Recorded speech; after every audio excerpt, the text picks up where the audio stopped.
Hello everyone and welcome back to my crafting channel. In today's episode, I will show you how I use leftover fabric from my sewing projects to make beautiful flowers like this one. Or a flower like this one. For these flowers, I attach them to fabric bands which I can fasten around my neck with a snap button, because both the bands and the flowers are made from the same fabric as the tops. You can hardly see that the bands can actually be opened and closed. Today, however, I'm going to use a different method. This time, I'll be attaching the flower to a brooch pin so I can wear it wherever I like. I guess you remember me sewing this full circle skirt. Today I'm going to use leftover fabric from that project. I start by cutting out the base where I later will attach the brooch pin. This is also the base where all the petals will be sewn. To make the circles for the base, I use a drinking glass as a template. I cut out 2 fabric circles and then 2 identical pieces from stiff interfacing. I then fuse the interfacing onto the wrong side of each fabric circle. Next, I move on to creating the petal templates. I am starting to draw templates in different sizes for the flower petals, so the petals will naturally vary in size. However, even when I draw a single template, it doesn't have to be perfectly oval or exact in shape.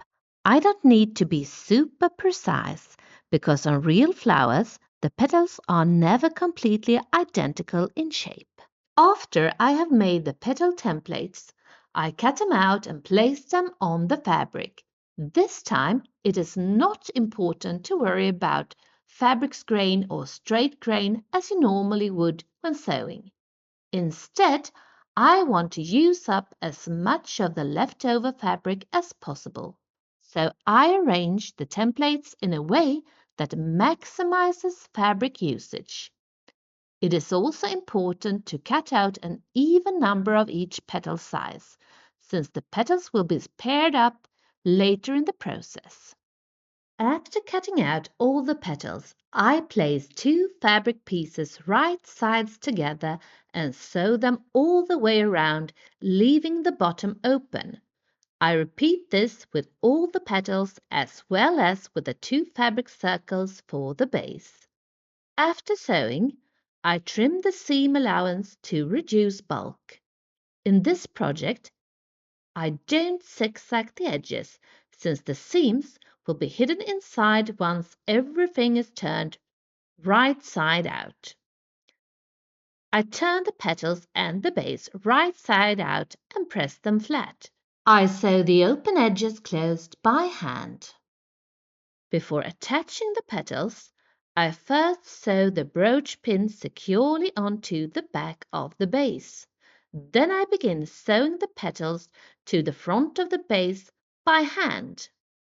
After attaching a few, I realize I need to make more petals so that the flower becomes full and lush.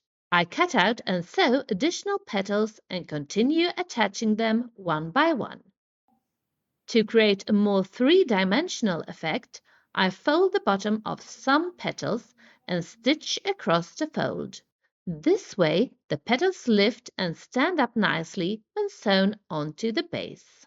If you like, you can decorate the center of the flower with beads or buttons. I've done this on another flower, which I show at the beginning of the video. For this particular flower, I'm leaving it simple without any extra embellishment, since it's already quite large and eye-catching on its own. Now that the flower is finished, let's take a look at how it looks when it's attached to different pieces of clothing.